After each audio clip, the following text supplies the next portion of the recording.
Morning. We'll go ahead and call the regular session of the Yuma County Board of Supervisors, also sitting as all special taxing district, April 21, 2025 at 9 a.m. Board members will attend either in person, by telephone, or remotely via electronic conferencing. We're all here. Lynn is Liz in the, she's in the hallway. Here, but Suena como Radio Gallo. He comes in. Oh, every time it rains, you will appear. So. He's here. We'll go ahead and stand for the Pledge of Allegiance, please.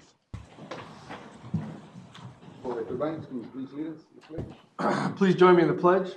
I pledge allegiance to the flag of the United States of America and to the republic for which it stands, one nation, under God, indivisible, with liberty and justice for all. Thank you.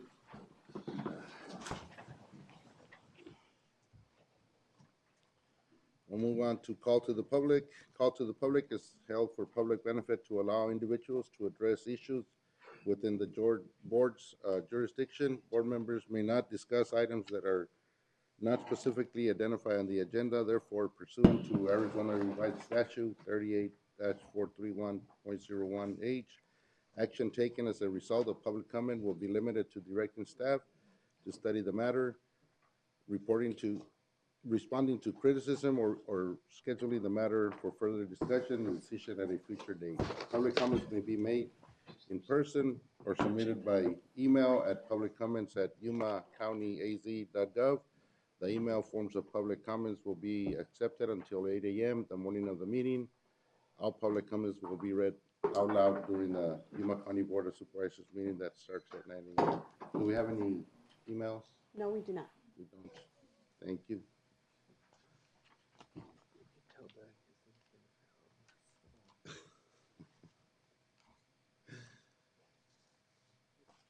And I do have some speaker forms.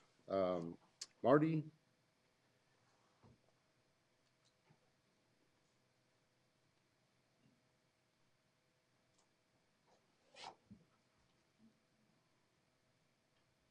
Good morning, gentlemen, ladies. Thank you for your time. My name is Marty Hoganson. I've been president of the Foothills Bike Club for 30 years now. And we've been pushing. I moved here in the mid-90s. I came from a Midwest state with a lot of bike paths. I noticed the bike paths here are very nice. What's been done is good, except they all have some shortcomings. They end nowhere. They don't tie together very well, so you can't ride a loop without spending quite a lot of time on the road. And we've been kind of pushing to get some of those things dealt with over the years. And what we ran against at that time was, first of all, that we don't have the money now. Secondly, it's, don't worry about it. We'll get to it. It's just going to take a little while. And that was a fairly decent argument at the time when I was 50, say. And we're still trying to push to get a few of those bad spots fixed in the trail system. And now that I'm pushing 82, it's not so much of a joke anymore. I don't know if I can get it done in my lifetime. So I just encourage you to make use of these opportunities because they slip by and they never seem to come back. Thank you very much. Thank you. Thank you, Marty.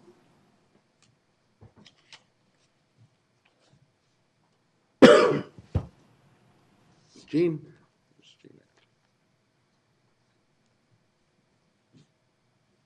We got a biker selection today.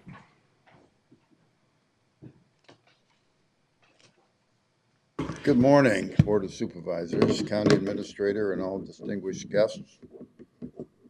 I've been gone for a long time, and I apologize for that.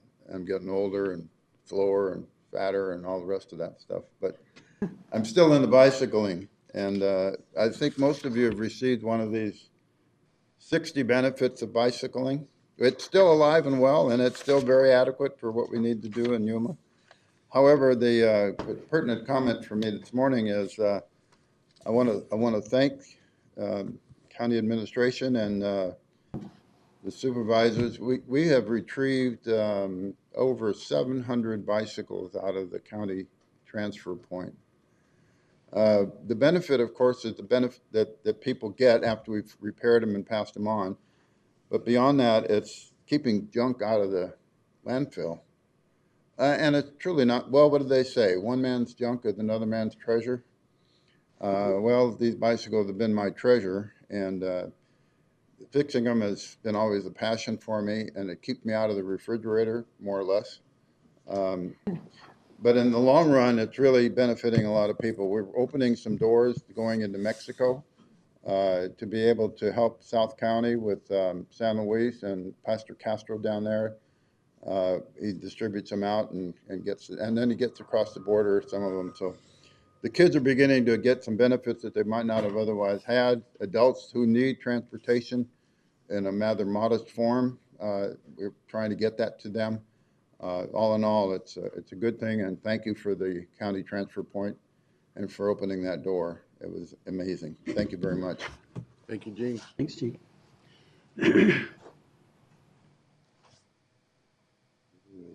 Let's see if I say this name correctly. Delbex or Delbet?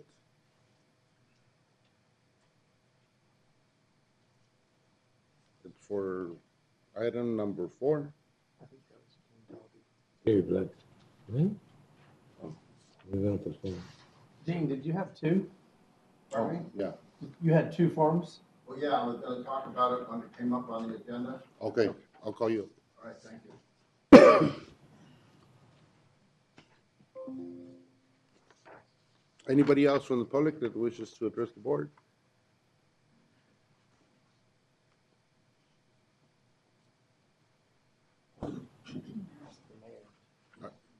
Did you want to speak to the board and call to the public? Can you come up? What? When they come Oh, up. okay. So, it'll be item, I see a few people from the BNC Colonia here.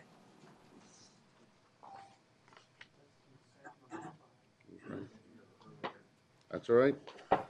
I'm Robert Raleigh. I own Raleigh's Linda Vista RV Park, and we are 2900 West 5th Street, so definitely we are going to be impacted by speed bumps on 5th Street.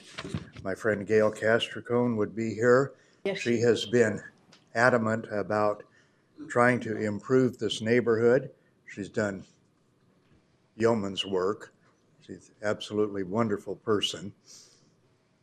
But this neighborhood obviously has needed a lot of help, with lots of help from Miss Lynn. We have seen some improvements. They're in progress. We're making improvements, and I'm very grateful for what has been done, what is being done. There was a speed study or a traffic study done on 5th Street, and I think I remember hearing the average speed was 35 miles an hour. The speed limit is 25 miles an hour. There are some people like me that go 20 or 25 miles an hour in that neighborhood. So that means there's got to be lots of people going much faster. I am 100% for this idea of speed bumps. I hope the speed bumps are not so gentle that they're not effective, but I do hope that you will approve this. I am begging you, make it a unanimous issue. This is very much needed in our neighborhood. And I thank you very much. Thank you for listening to me. I appreciate your help. Ms. Lynn, I appreciate everything you do for us. Thank you. Thank you very Just much. Thank Give me a you. Yes, call. thank you, Mark. Anybody else from the public? I have to make one comment. It was all started with Martine, who had the district before, over where he started, so. Thank you, Lynn. All right, we'll go ahead and move on to presentations, proclamations, and appointments. During this segment of the agenda, board members may discuss the presentations and proclamations and may announce appointments to the Yuma County Planning and Zoning Commission and the Yuma County Board of Adjustments. No legal action will be taken. Any appointments? I'd like to make an appointment. I think we had to schedule a presentation to Gary Black, who retired. He was my appointee. He's been there for years. I'm gonna appoint someone else to take his place so that there won't be any vacancies. His name is Hugo Black. Hugo Garcia, excuse me. Hugo Garcia, Hugo Black. Hugo Garcia, and his phone number is, I had it all together here before this. Hugo Garcia, his mobile number is 928-271-7522. And I want to appoint him this afternoon. I was hoping Gary was going to be here, but I think his flight didn't make it, so we have to postpone the recognition. I don't want to let the opportunity go by without telling you he's been a board member for more than 20 years, and it's pretty dramatic. But He'll be here next time. But I am appointing Hugo Garcia to replace him. All right. Anyone? We'll move on to item number 1. Chairman proclaims the month of April 2025 as Fair Housing Month in Yuma County. And we'll have Supervisor Reyes read the proclamation. Thank you. Thank you for the honor. The proclamation is proclaiming the month of April 2025 as Fair Housing Month. Whereas April 2025 marks the 57th anniversary of the National Fair Housing Act, which emphasizes the national policy of fair housing. And whereas this act, under Title 8 of the Civil Rights Act of 1968, affirms the right of all citizens to equal housing opportunities, free from discrimination based on race, color, religion, national origin, sex, disability, or familial status. And whereas implementation of the fair housing policy of Yuma County requires positive commitment, involvement, and support from each and every one of our citizens. And whereas the Board of Supervisors wishes to create equal housing opportunities for all people, for all persons living, working, traveling through, or doing business in Yuma County. And whereas Fair Housing Month is a time set aside each year to remind citizens that we not only have the right to own and rent property, but we also have an individual responsibility to guard that right from any infringement. Now, therefore, the month of April 2025 is hereby proclaimed to be Fair Housing Month in Yuma County. And we have Diana here. Good morning, Mr. Chairman, members of the board. Diana Veloz from the County Administration. I just want to give you some quick updates on what's going on pertaining to the fair housing around the Yuma County. Tomorrow is the Yuma Coalition to End Homelessness. They're hosting a community resource fair out there at the Heritage Library, and that'll be from 9 to 1 tomorrow. There's going to be local organizations there to bring resources to anybody that wants to know a little bit more about the services that are offered within Yuma County. There's also the Southwest Fair Housing Council. They're hosting a free fair housing informational class. That's going to be April 30th from 9:30 to 12:30, and that's going to be at the Heritage Library as well. And the class is just to educate agencies on the importance of fair housing and the laws that protect people's rights around fair housing. Thank you. Thank you, Diana. And we'll go ahead and you want to call your team up?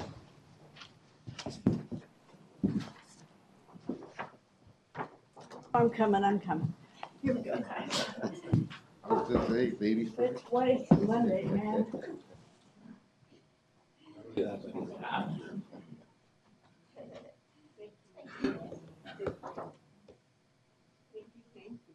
And thank you.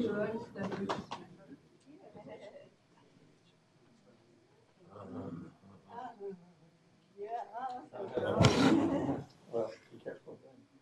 What about me? Leave it to the front. I don't have a pocket. I know, I should have pocket. This way, everybody. 1, 2, 3. Veronica, could you put your head back a little bit? That way. Thank you. 1, 2, 3. She's got it, yeah. Fine, yeah. Guys. Go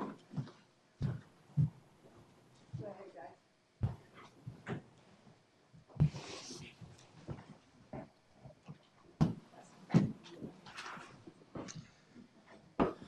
Item number 2, Chairman proclaims the week of April 13th to the 19th, 2025 as Public Safety Telecommunicators Week in Yuma County. And we have Supervisor Simmons. Okay, proclaiming the week of April 13th through the 19th, 2025 to be Public Safety Telecommunicators Week in Yuma County. Whereas the emergencies can occur at any time that require the dispatching of first responders for the protection of life and preservation of property, and whereas public safety telecommunicators, also known as 911 dispatchers, are the first point of contact for many emergency situations, providing essential communication and coordination between callers and first responders. And whereas the public safety telecommunicators handle a high volume of calls, often in stressful and high-pressure situations. And whereas public safety telecommunicators work 24/7, 365 days a year to ensure the safety and well-being of their communities.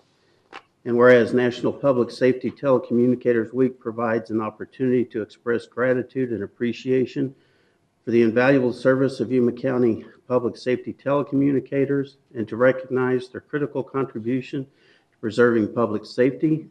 Now, therefore, the week of April 13th through the 19th, 2025 is hereby proclaimed to be Public Safety Telecommunicators Week in Yuma County. And Do we have the dispatcher, Serena, or? share. The or sheriff's Sarah? here. Serena, Hannah, and Mr. Chair, members of the board, I just want to thank you for highlighting our communications entities throughout not only Yuma County, but the state. To be quite honest with you, everybody's quite familiar with the thin blue line, the thin red line, the thin green line, but they are truly the thin gold line for emergency services throughout Yuma County.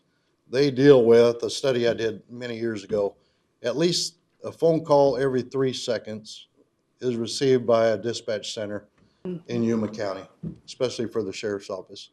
And those are the folks that are behind the scenes, but they have to glean that information in a matter of seconds to try to get it to those officers that are responding.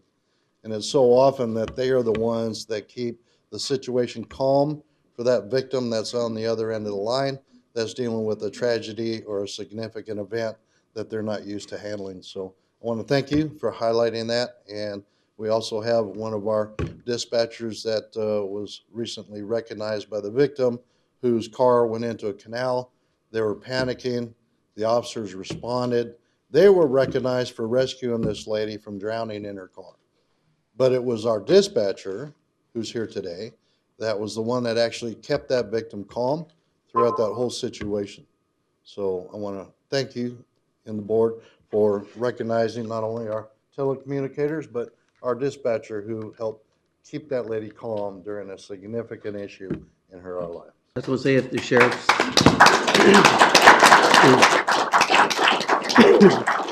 I've got the quote that Miss Antonelli, which was the lady that went into the canal, sent. And it says, "I'd like to say a special thank you to the dedicated dispatcher at the Yuma County 911 call center who answered my emergency call on October 23rd of last year. My SUV was quickly sinking in the West Main Canal when I made the 911 call. With patience and compassion, she got me to explain the situation, immediately notified the appropriate first responders, and kept me calm until they arrived. Her actions saved my life. She deserves my deepest gratitude and praise." Good job, and you do a job that I would never attempt it. But you guys are very special people to do what you do. good job. Good job. Thank you.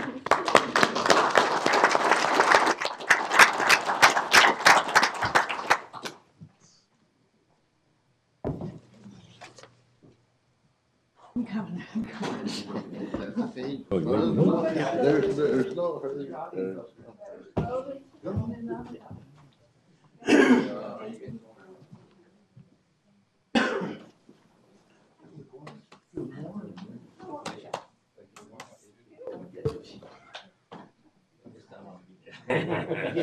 I got it now.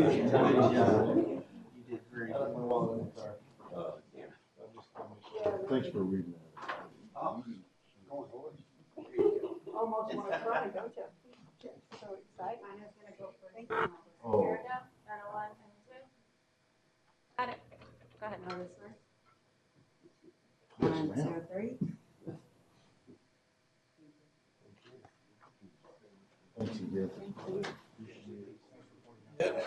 You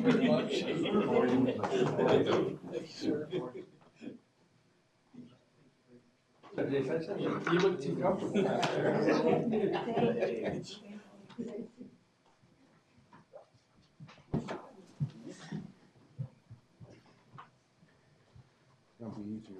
Yeah, Oh, it'll be a lot easier over there to get to our seats. Oh, no kidding, huh? Moving on to item number 3, Chairman proclaims the week of April 21 to 25th, 2025 as Work Zone Awareness Week in Yuma County. And we have Supervisor Limes. Yes. Thank you, Mr. Chairman. Work Zone Awareness Week in Yuma County. National Work Zone Awareness Week was established in 1999 by the Federal Highway Administration to emphasize the importance of safety issues in work zones across the United States. And highway construction work and repair to roadways must be done while they are open to traffic, putting both motorists and workers at risk every day. Workers diligently continue to improve, rebuild, maintain roadways so that motorists can safely and efficiently travel. And accidents can be prevented by setting aside distractions, using extra caution, reducing speed, and giving a work zone undivided attention when motoring. And Yuma County is dedicated to ensuring the safety in work zones for workers, motorists, passengers, bicyclists, and pedestrians. And Yuma County urges all motorists to continue to recognize the responsibility and the importance of maintaining safe and smart driving habits in designated work zones and at all times when operating a motor vehicle. Now, therefore, the week of April 21 through 25, 2025 is hereby proclaimed to be Work Zone Awareness Week in Yuma County. We are All right. here, but her staff is. Good morning, Chairman Porches, members of the board. Good morning. My name is Jesus Valenzuela. I'm the Public Works Manager for Highway Maintenance. National Work Zone Awareness Week is an annual campaign that kicks off each spring, reminding drivers to exercise extra caution when traveling through highway construction zones. This year, National Work Zone Awareness Week will be observed from April 21st through the 25th with the theme, Respect the Zone so we all get home. To promote this crucial safety message, we have several events scheduled throughout the week. On Tuesday, April 22nd, our Deputy Director, Santos Guerrero, and Safety Specialist, Andy Castillo, will visit local radio station, KBLU 560 AM at 7 a.m. They'll discuss the importance of staying alert and focused when driving through work zones. On Wednesday, April 23rd, we'll be at San Luis High School placing work zone signs around campus and hosting a booth featuring a spin the wheel trivia game. These engagement activities aim to educate students, our future and current young drivers, on the significance of work zone safety. Additionally, Wednesday is Go Orange Day. We encourage everyone in Yuma County to wear orange to visibly support work zone safety and honor those affected by work zone accidents. On Friday, April 25th, we invite companies and families to participate in a moment of silence, paying tribute to those who tragically lost their lives in work zone incidents. We'll conclude our week's events with an employee appreciation luncheon for our dedicated public works staff. Before we conclude today, we'd like to present Chairman Porches and the board members with a small token of gratitude for your continued support and dedication to work zone safety.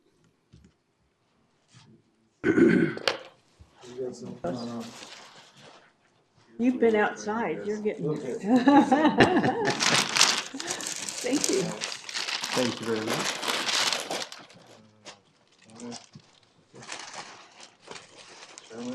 Color is it orange?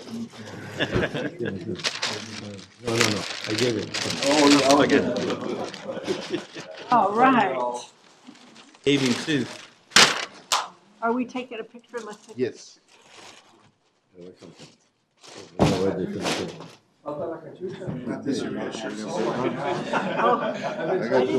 I didn't even look at my hair after I went Oh, looks good. in the hat. It looks good.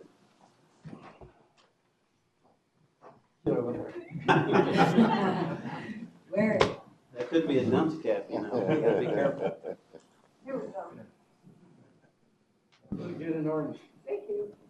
That is not a jumper. Oh, it's- Like you're not picking up trash. Oh, jeez. 1, 2, 3. Thank you. Oh, my. Leon's here to watch you. Now that you put that on. You need to go to a Mexican radio station. Make sure you want my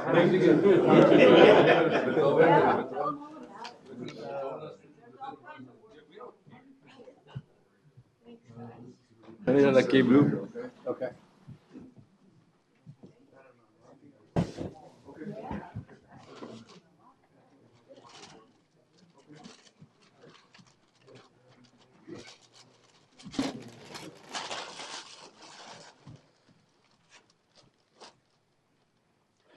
We'll move on to item number 5, presentation by Crystal Figueroa, Executive Director of Yuma Metropolitan Planning Organization, YMPO, regarding updates and activities. Crystal, morning. Morning. Morning. Good morning. Morning. Hi, Crystal.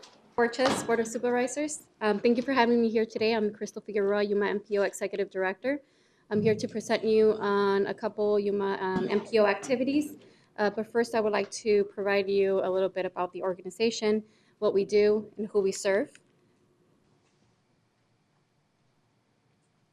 First, I would like to start with our mission statement. So our mission is to balance multimodal transportation-related needs in the formally designated Yuma Region Transportation Planning Area, while promoting a safe environment and enhancing the quality of life in our community. YMPO planning includes the collecting of data, coordinating and integrating sustainable solutions, and maintaining a continued long-range, multi-agency comprehensive transportation plan to incorporate all stakeholders and members of the public. Here is a composition of our current executive board.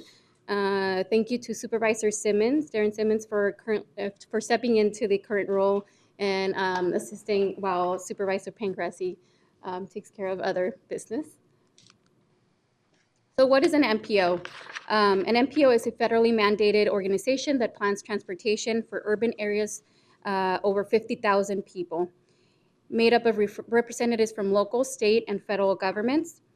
Our role is to coordinate regional transportation planning and prioritize how federal transportation dollars will be spent in the Yuma metropolitan area. MPOs are responsible for ensuring that transportation projects and programs are approved before federal funds are spent. YMPO represents the listed member jurisdictions and collaborates with our state partner, ADOT, and ex officio agencies listed.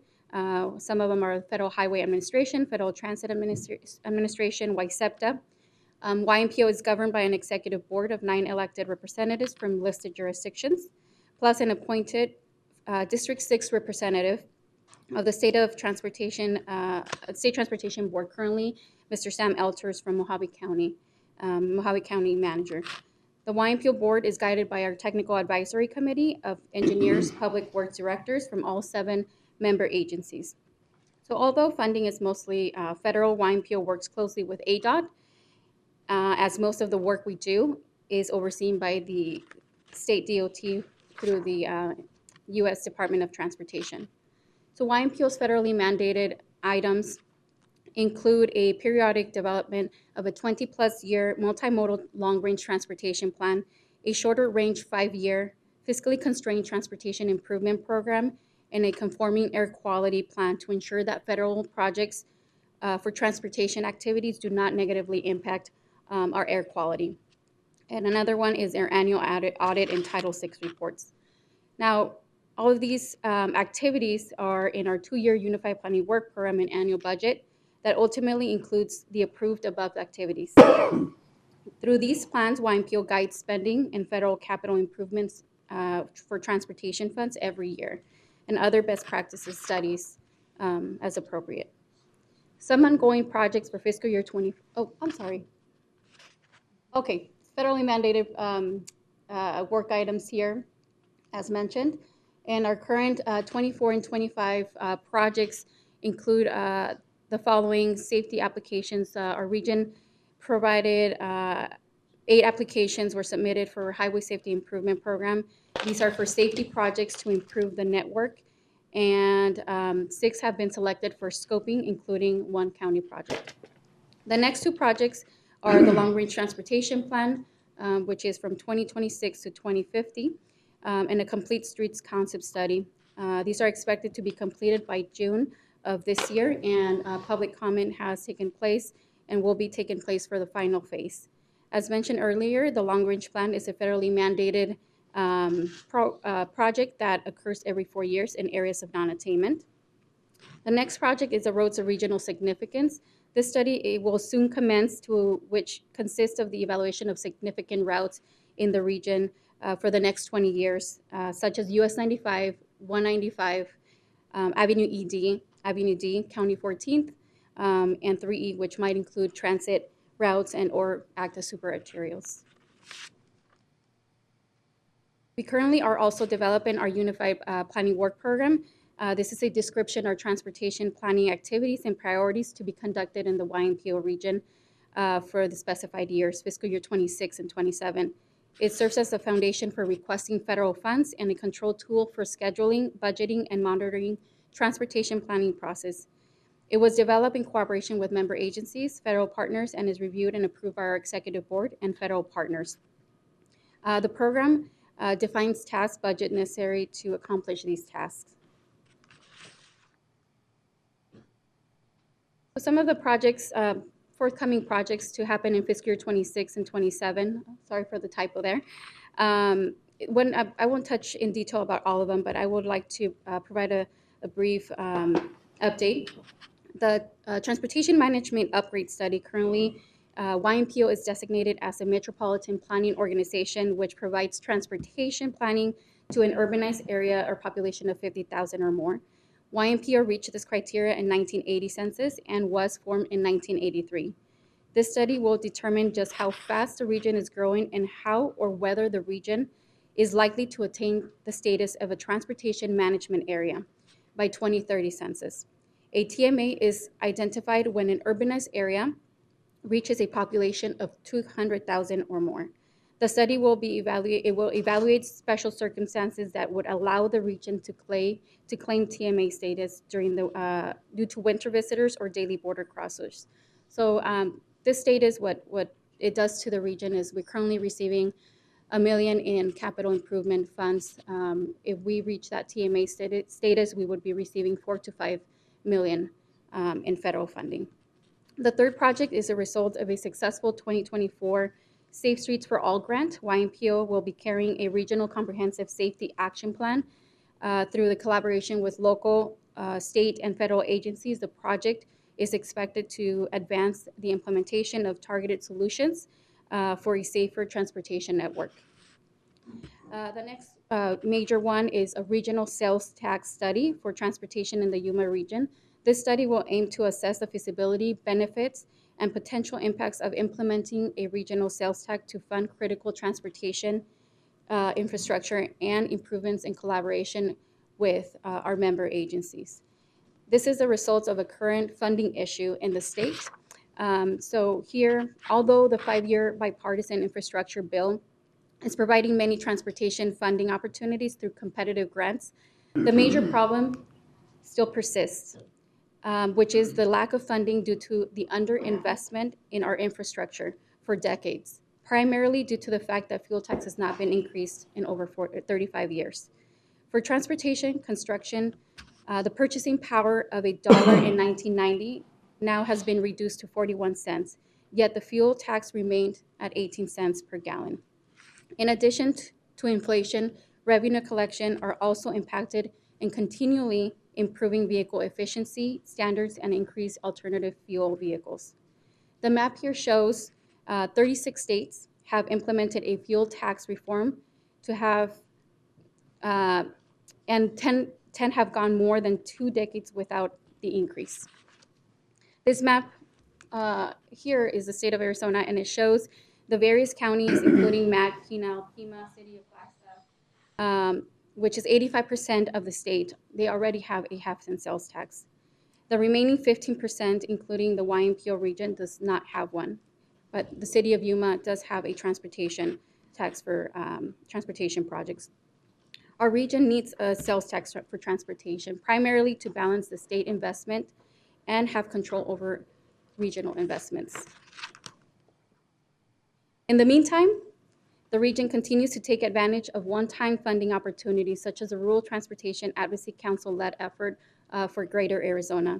House Bill 2304 focuses on regional project priorities, and the first two are located along our regional significant route in Yuma County, US 95 Walter Canal to Aberdeen Road for approximately $48 million, US 95 Mill and Pavement Overlay for Phase 2 from County 17 to Avenue D, this is $8.3 million, US 95 Main Street Downtown Redevelopment in Somerton, also on US 95 for $1.6 million.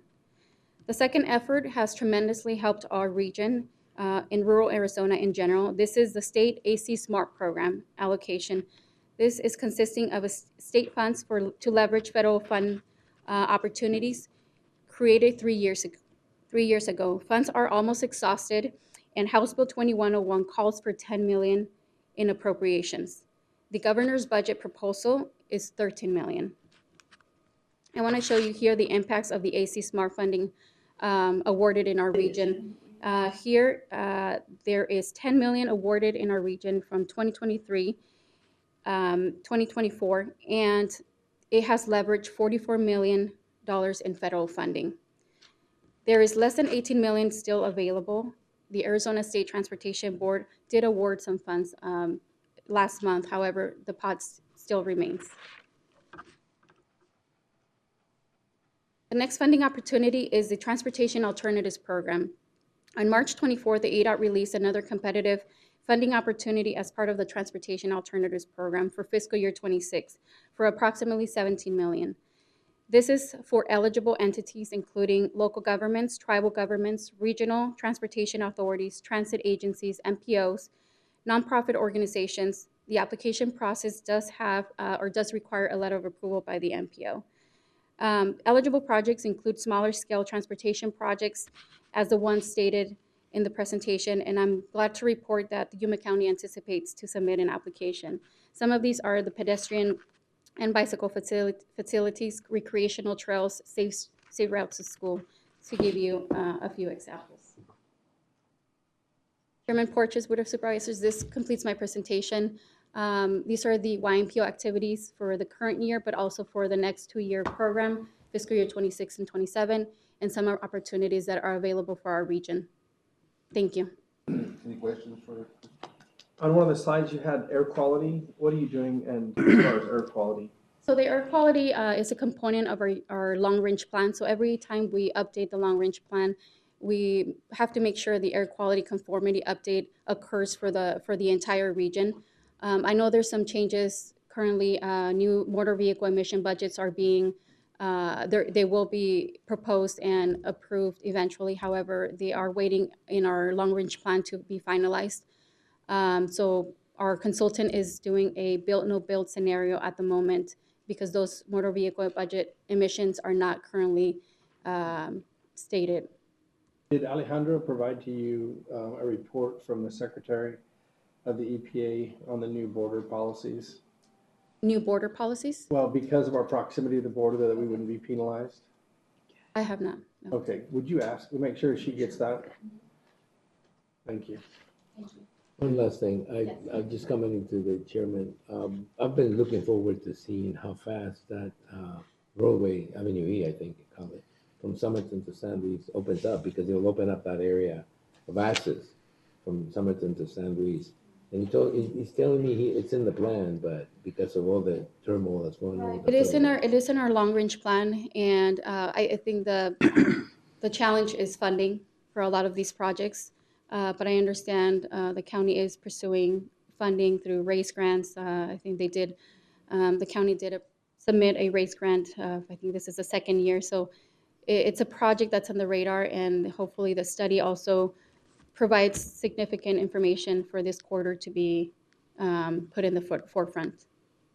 Okay, so I guess my question went to to the fact that, you know, we are going to make an application as a county, but actually it should be in the plan so that it combines and make the application a little stronger. Yes. It is a connection to the border.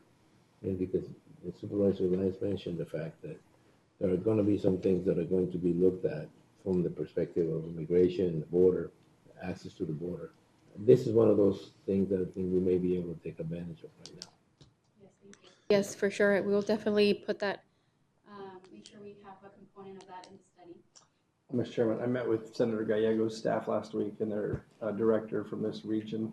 And that was one of the things that I asked him to prioritize on the federal side as far as his request. So that would also be a good thing to follow up with his office on. Thank you, Cristal. Thank you.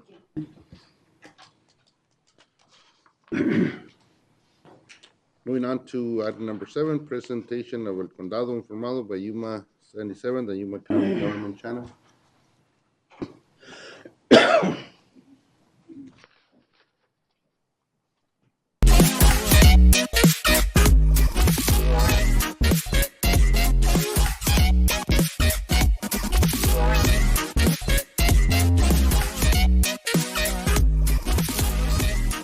Welcome to the Mix. Yuma County celebrated National County Government Month in April by honoring employees at its annual recognition ceremony at the Yuma Arts Center Historic Theater.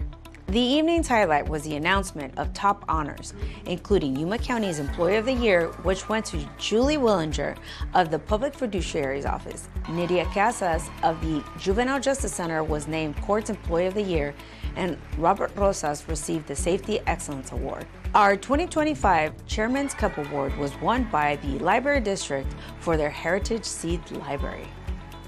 Let's toss it over to Oscar, who's standing by with some of the winners. Oscar?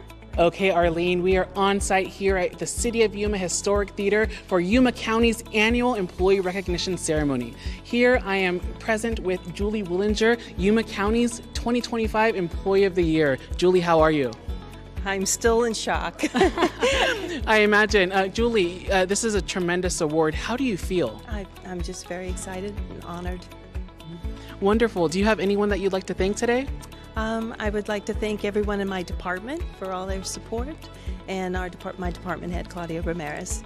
Wonderful. Thank you so much, Julie. Again, congratulations, and we'll see you soon. Up next, I have Superior Court's Employee of the Year winner, Nydia Casas. Nydia, how are you?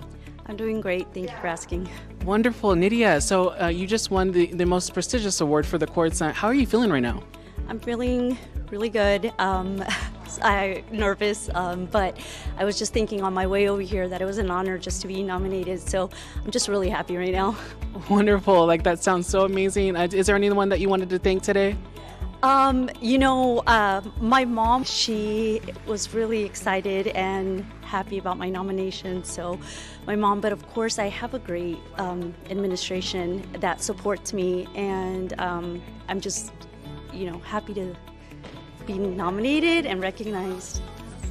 That sounds so wonderful. Thank you so much. What a beautiful message. Congratulations again. Thank you. Thank you. Okay, and ending it strong with our 2025 Safety Excellence Award winner, Robert Rosas. Robert, how are you? Good, excited. The nerves are calming down now. No, definitely. It's a prestigious award. Congratulations. How are you feeling right now? Shocked because I didn't know it was such a huge award that the county recognized, so it is an honor to win that. Yeah, no, definitely. It's definitely a big deal. You should be very proud. Is there anyone that you wanted to thank in this moment today? The people that nominated me and everyone down at Facilities Management for seeing the work that I do and it being recognized. Thank you so much, Robbie. Again, congratulations. Thank you. Yeah. Okay, Arlene, there you have it. Yuma County's annual recognition ceremony here at the Historic Theater. Back to you. Thanks, Oscar, and congratulations to all the winners and nominees. Mayor Nichols recently delivered the annual State of the City address at Arizona Western College, outlining Yuma's recent accomplishment and future plans. Mayor Nichols discussed economic development, city finances, public safety, and upcoming projects. A major highlight was the announcement of a new Amazon facility in Yuma County, expected to provide a significant economic boost. The event focused on both city's progress and ongoing challenges as it plans for growth. Yuma County held a groundbreaking ceremony to mark the start of a remodel and expansion of its public health services district. The project aims to improve efficiency, access, and collaboration in public health services. County officials call it an investment in a healthier, safer, and more resilient future. This effort is supported by the Yuma County Board of Supervisors, the Health District team, and construction partners Kitchell and Morrison Cunningham Design Build team. Before we go, we wanted to recognize the graduates of the U-Lead program. The U-Lead program's 2025 cohort celebrated a significant milestone with their final presentations on March 18th after 9 months of intensive leadership development. On April 7th, they were recognized by the Board of Supervisors for their hard work and dedication. Their success reflects both their commitment and their invaluable guidance of their mentors. Thanks for joining us for this episode of The Mix. If you'd like to watch past episodes, visit our webpage at yumacountyaz.gov under the VOD section. We'll see you next time.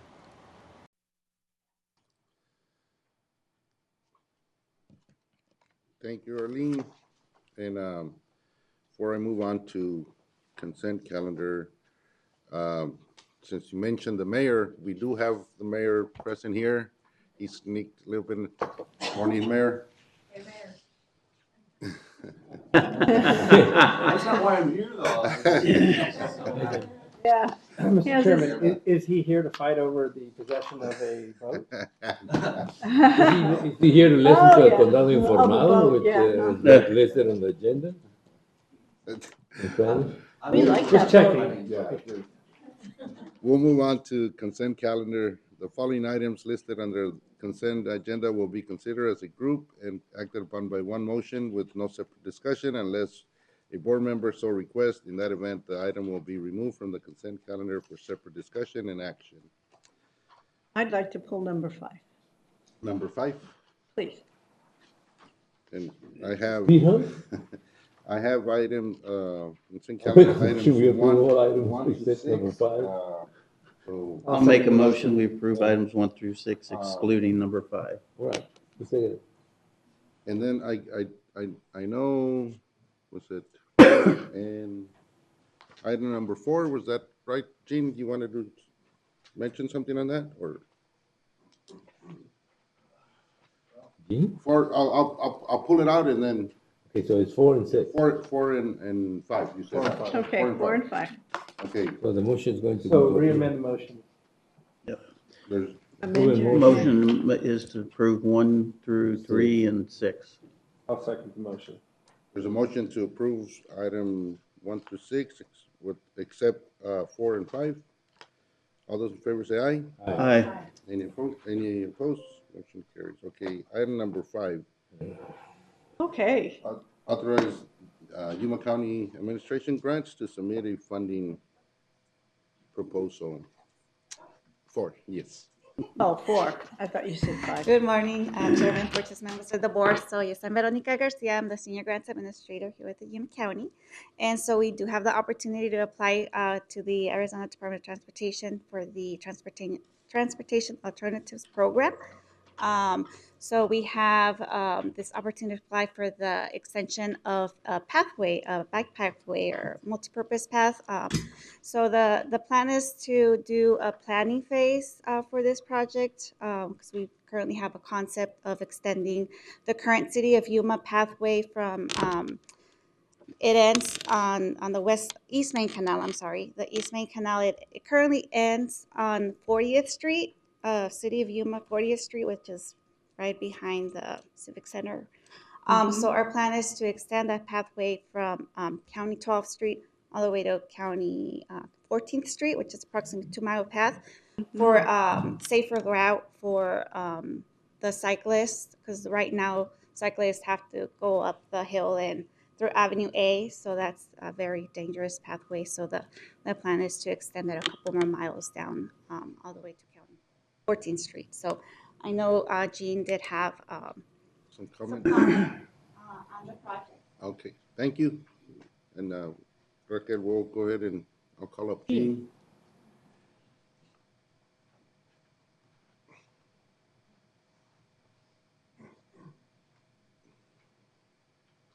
Remember what I always said, quit where you're ahead. So. Thank you. My main message is this is a really important link in the project of trying to get bicycle transportation to have the form of real transportation. It connects a good section of the bike path from 40th Street down to County 14. It also is a movement towards using some of the funds that are available in the Transportation Alternative Program. It's a modest amount of money to be matched. And I think that it's going to bring in a lot of extra money that's going to make a difference for some worthy construction company. Not to mention the fact that it's in a significant improvement in the safety element for bicycles. I know all of you know the airport loop. We'll try to ride that. Although it's an important link for some people going in that direction, it's so terribly unsafe. I know that there have been some serious automobile accidents out there. I've noticed that there's a shrine of some kind that indicates somebody had been killed there. So bicyclists, I think, have at the present time been aware that it's unsafe and therefore not accessible. So this part would make one great big step in the right direction. One day we can see this kind of a connection all the way down to San Luis. Thank you. Thank you, Gene.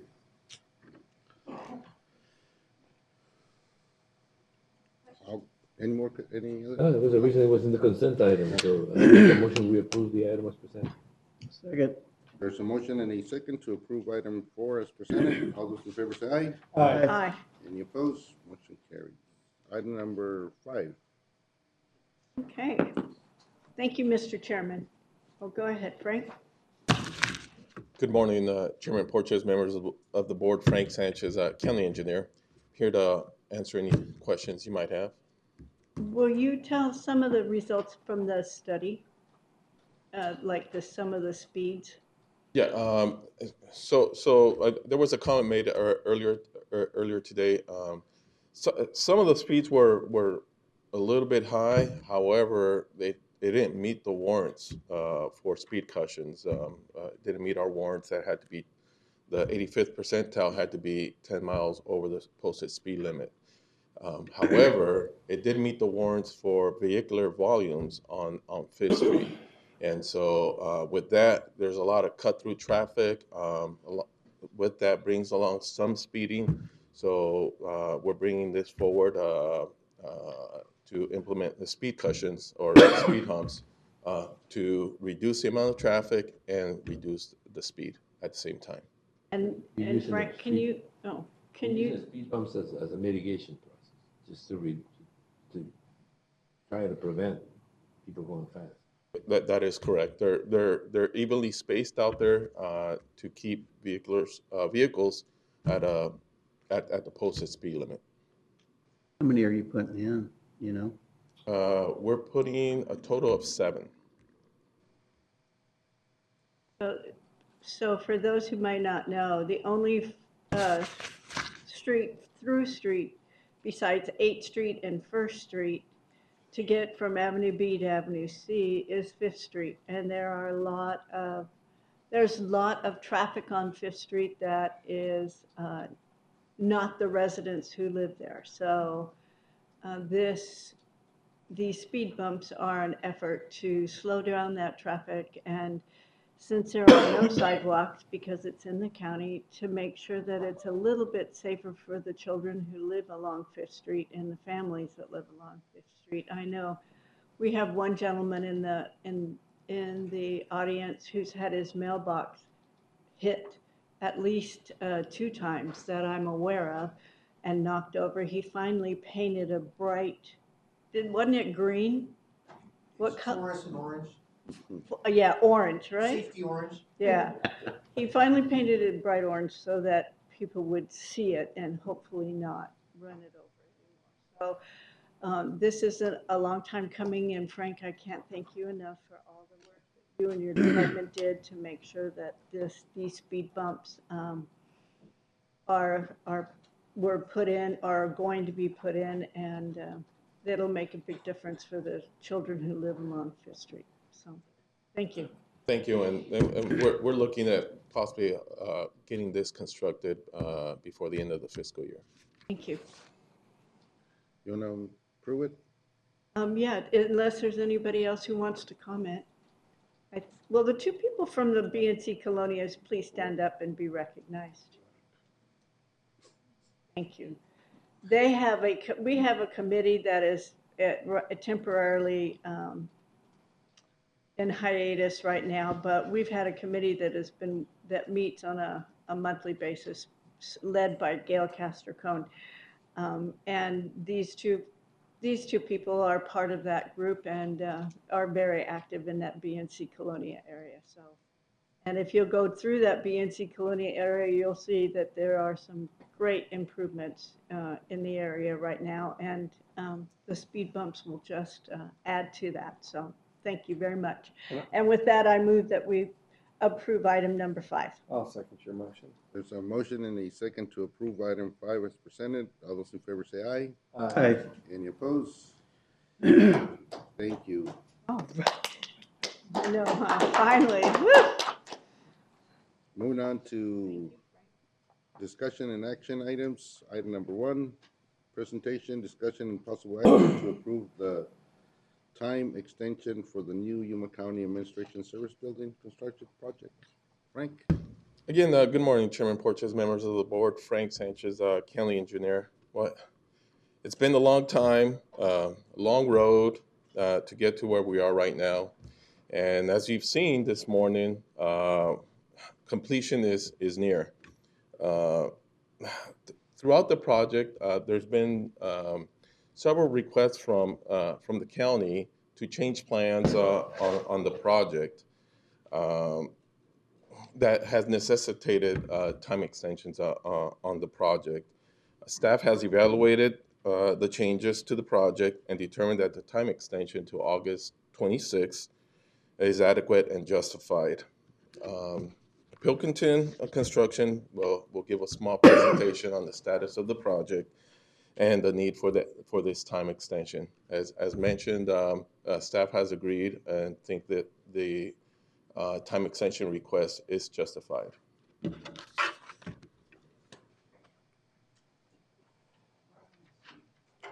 morning, Chairman Porches, morning. members of the board. My name is Clint Harrington. I'm president of Pilkington Construction. So that's the pointer. Slide. Real high-level overview, executive summary, substantial completion versus final completion. We need to understand the two deadlines just for simplicity. Schedule impact, the mitigation of those delays, and a quick recap. I keep showing you the beautiful building, right? I know. So, as you know, this project has experienced some schedule impacts that have extended the project completion by several months. I say Pilkington Construction has mitigated many of these schedule impacts, but really, remember, this is a construction manager at risk delivery method. It's a true teaming approach between the county, BWS Architects, Kitchell, and ourselves, and our subcontractors, right? So we don't do any of this by ourselves. We feel like that 2 months compensable time extension is fair and reasonable. I wanted to find the two terms just because there are two deadlines. Substantial completion is the one that at Pilkington that we're most concerned with, because that's when we hand you the keys. The city of Yuma will allow you to occupy, move your people in. The final completion is pretty much paperwork for us. You guys are moving in. We're painting walls that are scuffed. If there's a broken light fixture, that gets done. But it's your building during substantial. This shift is 2 months. So it was June 26th. We're asking for August 26th when you hand you the keys. The final completion as you guys are moving in, and we're finalizing paperwork September 9th to November 9th. So it's just a 2-month shift to the right. As Frank mentioned, there's been 12 architectural supplemental instructions and over 300 requests for informations or RFIs. Now, this is for the betterment of the project, right? It's CMAR. You remember we broke out the plans into 4 phases to get the steel ordered, to get started early. And I would tell you that this part is necessary in order to give you the best project for your dollar. I'm really proud to tell you that we haven't asked you for any money to date for any of the additional stuff. The money that's been used to cover the changes has been used from the contingency. And we're not here to ask you for any more money today either, right? It's all within budget. Really proud that we've mitigated the delays with the team to keep this to just 2 months. I'm going to show you a couple of them. I'm not going through all of them. I'm not doing a deep dive. John Armstrong is here from Civic CM. He's our professional scheduler. A CPM schedule is really complicated. So what happens is John creates this with our input, and then when you have a delay, you feed it to John, and then if the schedule pushes with the program, it's justified. If it doesn't, it doesn't. It isn't Clint going, well, I need 30 more days because you move some walls around. It doesn't work like that. It's really complicated. So this is just to show you ASI 04, primarily moving floor drains around or adding them on the first, second, third floors. It gives you a 7-day delay if unmitigated. ASI 09 is a whole laundry list of things. 128 calendar day delay if unmitigated. Level 3 is all your really cool audiovisual stuff for your new Board of Supervisors room. That was a contract directly with the county. They have deferred design submittals, and so you get their plans later in the project, which has us hold off on the auditorium and make some changes. No big deal. Another 10 days. ASI 10, moving framing around another 4 days. Oh my gosh, we're adding up a whole bunch of days here. But why you hire us, right? Why you pay us is so that we can mitigate these delays and pull everything back. Now, it's really tough on the Yuma subs, right? If we were in Phoenix and you had as much labor as you needed, they just add more people to it. So it's an art of getting our Yuma guys and gals to kind of reshuffle the deck, to not work here, come back, work weekends. We've had 100 people across the street right now on your project. So really proud of our ability to work. And I think that's why you hire us, is a history we have with the local subcontractors to overcome a lot of these challenges. This graph right here, this chart shows you up top under unmitigated delays. You start adding things up, it pushes that out past. Here's your substantial completion of June 26. That's the current contractual date in purple. This is what we're asking for today to shift it 2 months to August 26th. It just kind of shows you if we don't pull that back, it ends up running way past. One of the things I'll point out too is because the CMAR, because of partnering approach, the contract reads that we're not allowed to present you a delay until it's realized, right? And so instead of every time we had one of the 300 RFIs or one of the ASIs, we're in here going, hey, it looks like it's going to be another 20 days, 100 days, and not knowing this contract is set up so that we work on that, and we don't present to you until we know that we've pulled it back. Otherwise, it would probably scare you, right, when everything comes up, because it's really difficult when something changes until we do our best to try to pull it back and organize it to show you the real impact of it. I like this approach, but it's why you're hearing about it now as opposed to back last summer, okay? Mm-hmm.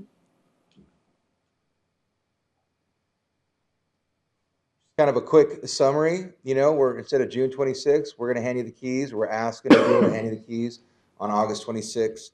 Final completion, that's our paperwork. That's when you guys are moving in. For all practical purposes, it's your building, August 26th. More good news is that we're not asking for any more money. The Division 1 costs are Ian, project manager, our supervision, the job trailers, the insurance, all the stuff it takes for us to run that job every month. Normally that would be about $225,000 for 2 months. We're saying, hey, let's cap it at 150. We will work very hard to get any extra people that we don't need, the trailers out of there toward the end of that job. And this still is below the contingency that's left over from the job. So at the end, you'll have some money left over for fixtures, furniture, equipment, whatever you want to do with it, right? We could get that boat model, Mr. Mayor, over there, get some new lights in the entryway, right, for this beautiful building. So, yeah, we're not asking for money. You have enough left. And I'm really proud of that, too, that this has not gone over budget. It's under budget, even with the time delay. And that's really it. Do you guys have any questions for me? Any questions for Clint? Thank you, Clint. I want it to be right. It is right. This is a good thing. That's. I agree. Yeah. That's a lot of information. It's a lot of changes on a big building that was moving pretty fast. And I'm really proud of Ian and Albert here that have done an amazing job at pulling that back and keeping we take the time, the quality, and the cost. It's very important to us. Yeah. We don't want to sacrifice any of the three. So Thank you. Thank you, Clint. Who made a motion? Lynn? There's a river running through it. so I don't how have do they any- get the water? We gotta make a motion. Oh, Do I have a motion? I'll make a motion to And I'll approve the second it. extension. There's a motion and a second to approve the time extension for the new Yuma County Administration Service Building Construction Project CIP number 2.1704. All those in favor say aye. Aye. Any opposed? Motion carries. Thank you. Moving on to planning and zoning agenda.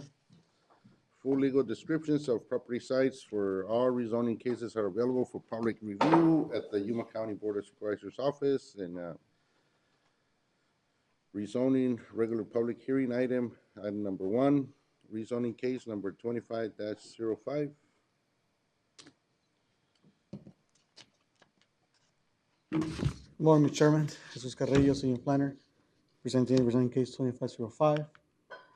The request is to rezone a parcel 45 gross acres in size from rural area 10-acre minimum to low-density residential 6,000 square foot minimum. Property is located in the foothills planning area on the north side of a north frontage road between Avenue 15.5 E and Avenue 16E, Yuma. The intent is to develop residential subdivision with the lots of at least 6,000 square feet minimum. This is the zoning map. This is our property in the center with the crosshatch, parcel number 3. Properties around it, it's currently zoned RE10 and RE40. Parcel to the east, from east of 16E, is the location of Telegraph Pass. And this is the aerial view. This is your property. No comment received or question have been received by staff from residents.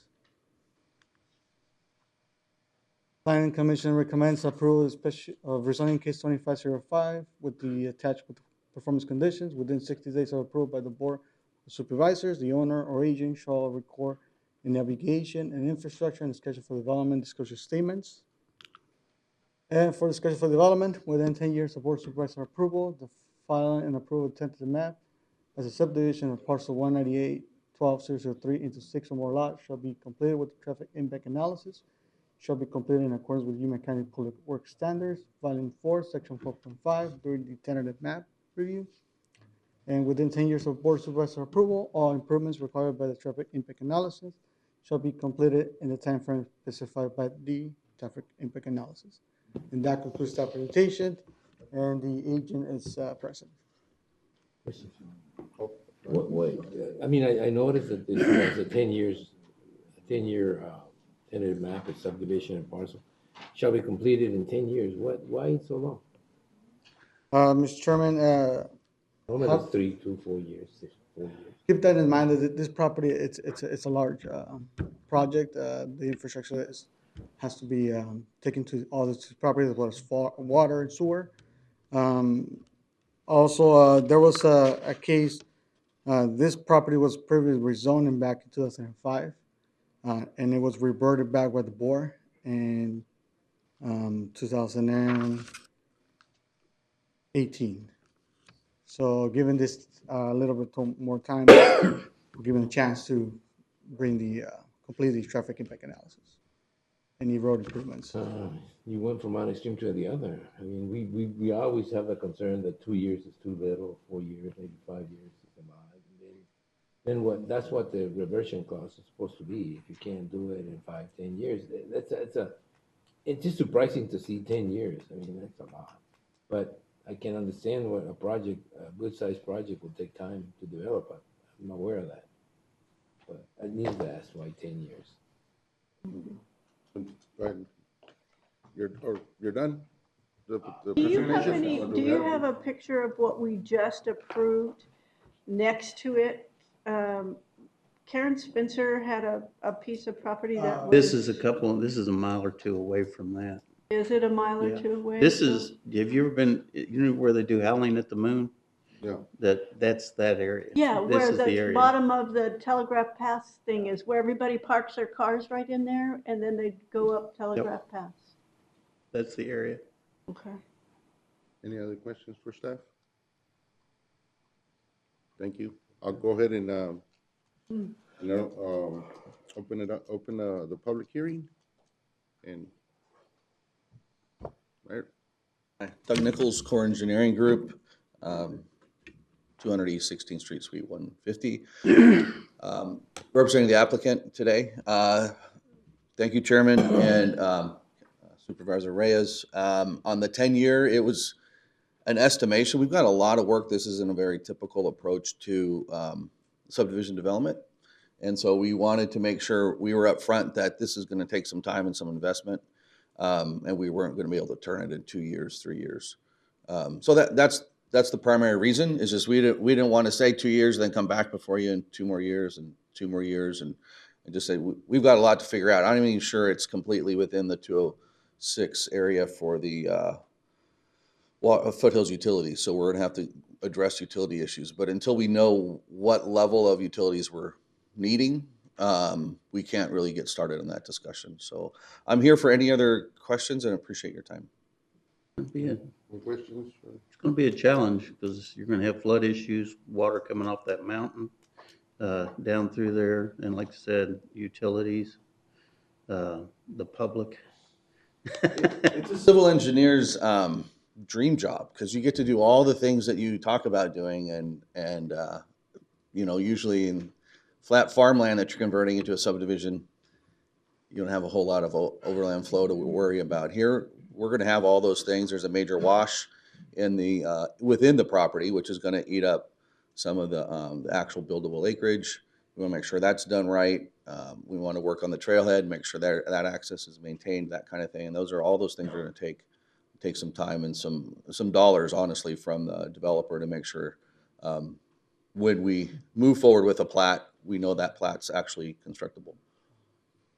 Word of caution, FEMA just passed some new regulations in June.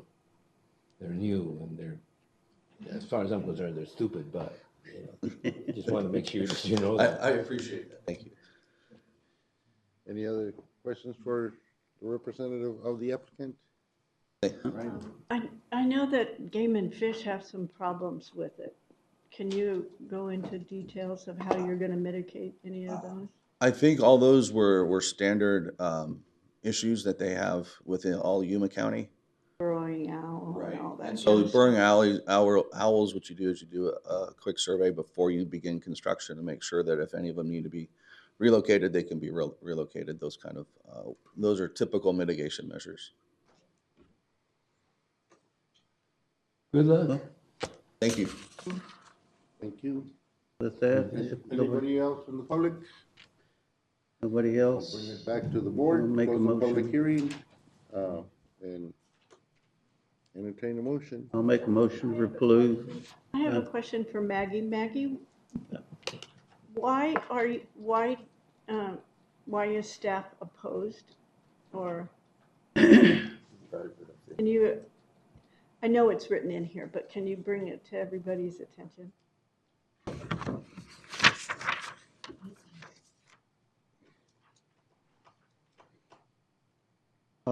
One of the reasons why staff recommends denial is because the request is not in compliance with the following policies and priorities outlined in comprehensive plan for the Foothills planning area, which is listed in staff report on page 5. F6, residential development should not outpace the development of infrastructure to support it. F8, the impact of water supply and sewage treatment system will be specifically analyzed and taken into when considering any future land use designation. So those are one of the reasons why staff recommend denial. As far as they actually got a low score on the checklist. And the reason is because the property is in the flood zone areas. There's no adequate infrastructure as far as sewer and water supply. And those.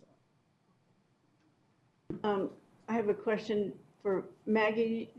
It says, Planning Director Maggie, the property is designated for medium density residential and does not trigger an amendment to the comprehensive plan. Will you explain that, please?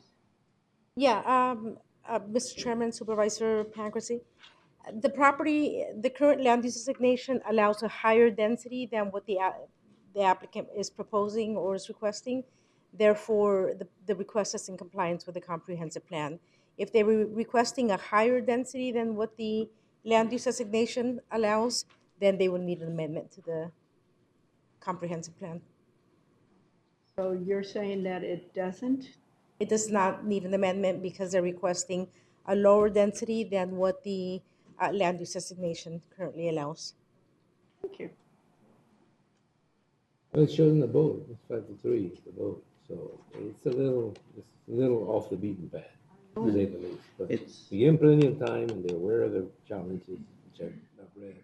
So I guess at this particular time, we're gonna give them all the hope in the world and everything that we can to try to make it happen, something. That area is one of those areas where people like to think that they're gonna be living next to the mountains. And it's going to be great. But they're gonna have some challenges. Thank you, Maggie.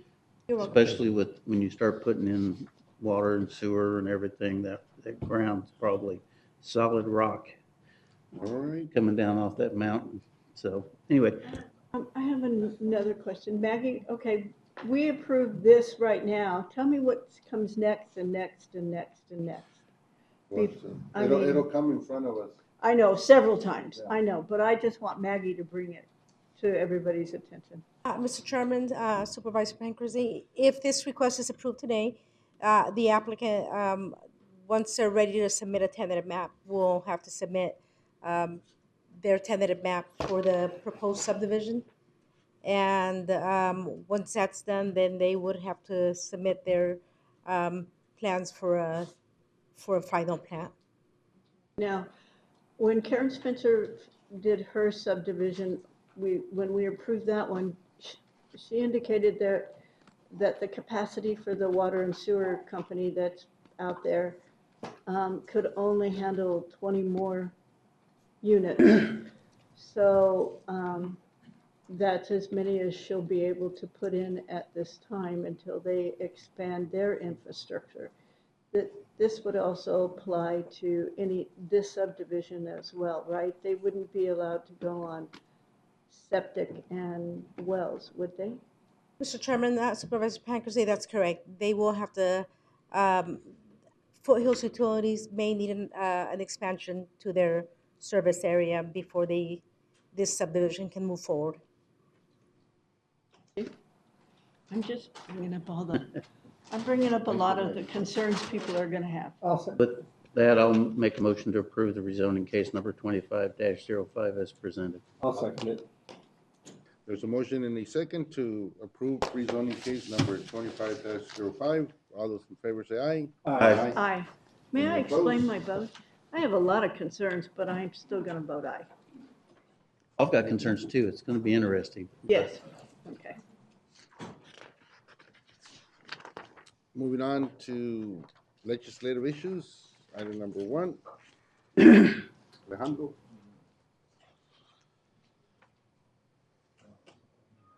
Like Doug said, they've got a long way to go. Yeah, they do. That new FEMA rule requires an environmental study that. How much money to bring it in? They don't have to have sewer, they can. 100%. What's that? Go through that. Yeah, getting done. Mr. Chairman, members of the board, Alejandro Figueroa, Economic Development and Intergovernmental Affairs for Yuma County. So just going over briefly some of the stats from the session. We've been on session for more than 96 days. More than 1,600 bills have posted. Quite of them have been passed already, but more to come in the coming weeks. 19 of them have been vetoed, 54 have been signed. As you know, April 18th was the last day for conference committees, and April 26th is supposedly the goal for adjournment, which is not going to happen, given the budget negotiations ongoing and still some executive branch nominations that are going to have to go through committee or the full Senate. So Governor Hobbs has submitted 17 total nominees for consideration. 8 still await their turn before the Senate Nominations Committee. Of the 9 individuals who have been through the Senate Nominations Committee process, 7 have been confirmed by the full Senate, 1 rejected, and 1 awaiting a vote from the full Senate. The one awaiting the vote from the full Senate is Director Bartley from the Department of Ag, who narrowly passed the committee's vote 3-2, and is going to be hopefully voted on the Senate sometime soon.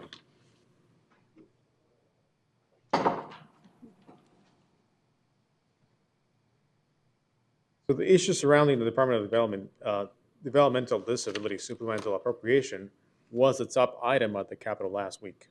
On Tuesday of last week, the House and Senate Appropriations Committee considered SB 1734 and HB 2945, which include a significant number of policy changes in addition to the supplemental appropriation.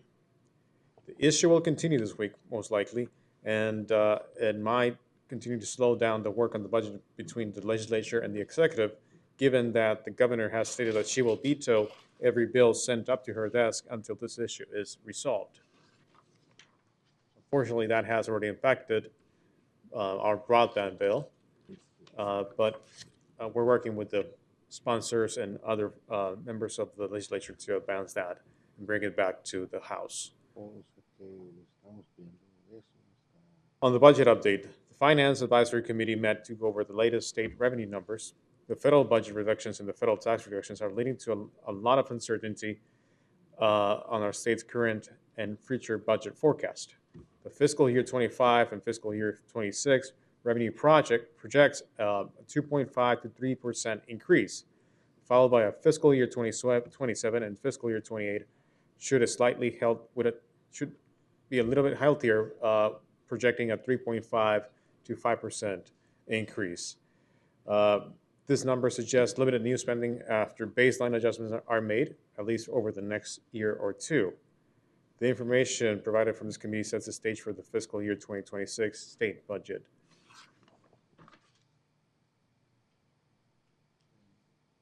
Also on the budget, just to give you a brief update on the requests that we have submitted to the legislature for funding, 3 of them, the waste tire cleanup. We have reached out to Senator Dunn's office, and he has expressed a keen interest to fight for this in the next year's budget. US 95 repavement, it seems to have less appetite. People have less appetite at the Capitol for this request, given the price tag. But we have opened them up to the idea of maybe funding this for $4 or $5 or $6 million. Whatever they can help us with be highly appreciated.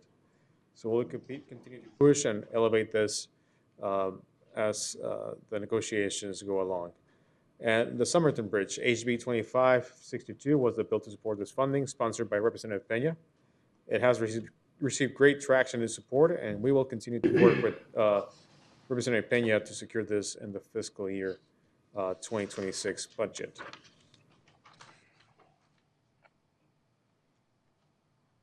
On the federal side, and I have already, just to let the chairman and vice chairman know and the members of the board know, that I have already shared this with Crystal Figueroa after her presentation today. This is the EPA's press release where Administrator Lee Selden announced that the agency is rescinding guidance on the preparation of a Clean Air Act Section 179B, demonstrations for non-attainment areas affected by international transport of emissions.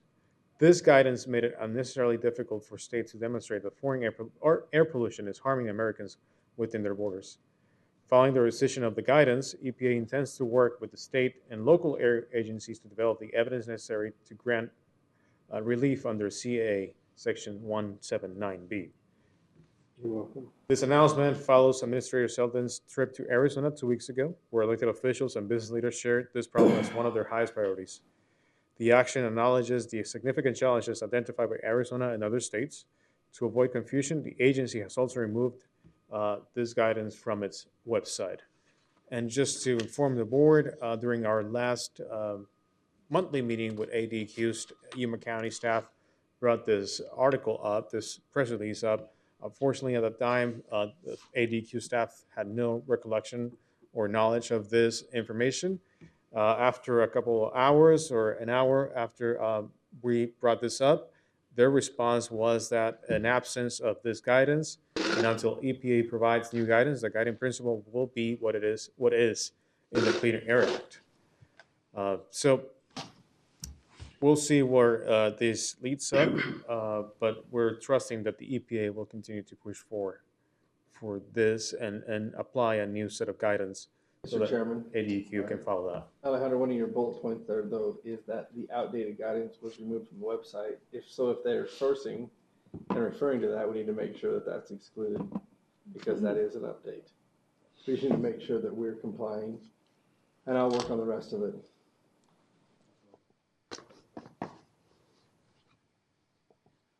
Mr. Chairman, Mr. Board, that concludes my presentation for today. Any questions for Alejandro? Thank you, Alejandro. During the calendar of current events. Okay.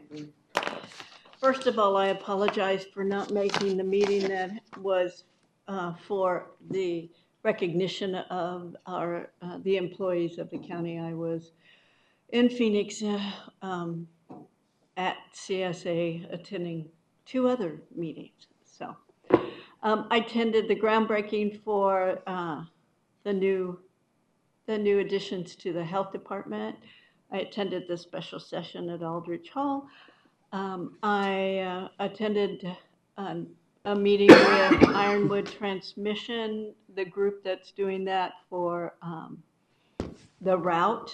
That was a very productive meeting. With who? With Jonathan. Okay. Yes, it was very productive. Yes, it was. I had a meeting with our staff to discuss the CSA summit. So, hey guys, we're doing the summit here in Yuma. So, all help is appreciated. So, it's October 28th and 29th and 30th. So, okay. I met with Ian. I had an executive board meeting at CSA. I had a prep meeting at CSA in Phoenix. Met with we had a meeting with the state forester, Tom Torres, about the upcoming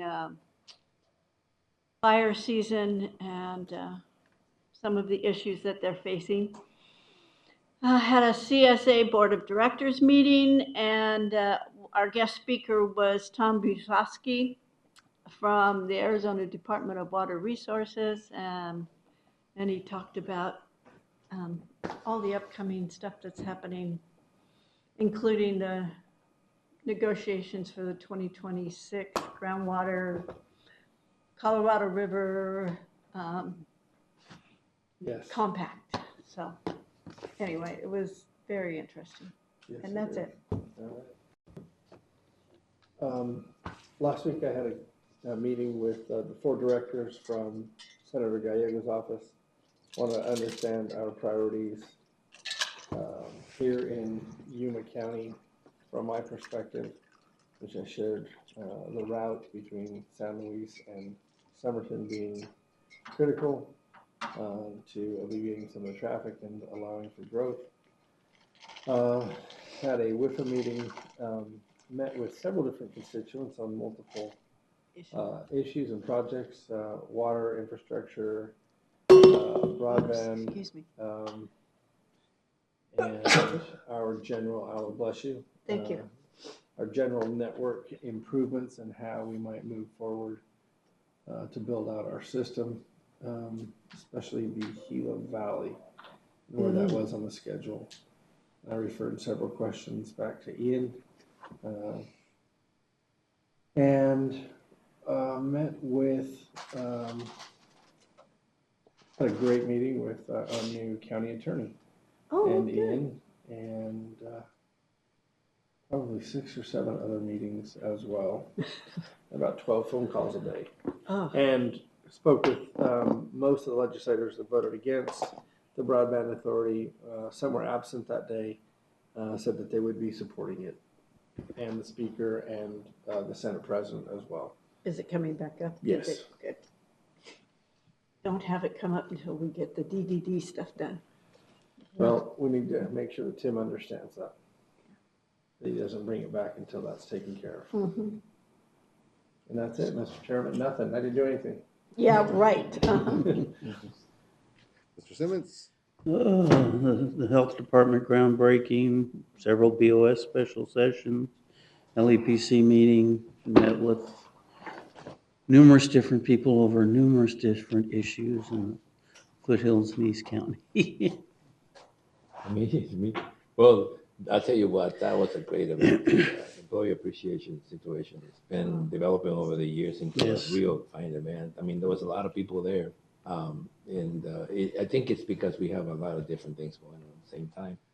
I do want to thank everybody that organizes that, because what we do is show up and everything happens, right? Yeah. So I do want to make sure that everybody gets that, gets those kudos for organizing it so well. There was a meeting of the logistics people in San Luis to place. Unfortunately, the port director didn't make it, because I wanted to ask him how come it's getting to be a situation where you cross into Mexico from the United States and you got people, you got border ICE people and Homeland Security people checking the cars as they go into Mexico, which is creating a problem now because there's a lot of traffic going to Mexico. It just wasn't there to answer that question. There's a lot of concern over the fact that this happens at any time, it could be the peak of the season, it could be when there's nobody there, but it just becomes so unpredictable to go into Mexico. I think it's more predictable now that you come back from Mexico that you're going to get through in a certain amount of time. But, besides that, there was a lot of activity. I also went to the groundbreaking for the health edition. So it's been a kind of a busy 2 weeks. It's just that I'm sure that most of you have done a lot of stuff that has to do with answering various questions from people who live in your district or live in the county. You have to answer, well, it's not my district, but that doesn't work anymore. So you have to answer, you have to have kind of an answer for everything. So I want to tell you, it's become incredibly difficult to be a county supervisor anymore, because the issues are starting to blend with the city of Yuma, with the city of San Luis, with the city of Somerset, so that you can't really answer now as a county supervisor. You have to, and I have a luncheon pending with the mayor of San Luis, which she called on it yesterday, Sunday. So the things are moving really fast, and I want to thank everybody for holding their space and doing a good job. Thank you very much. Thank you. Go ahead. Mr. Chairman, I just wanted to point out and thank Alejandro for his diligence working with our new representative,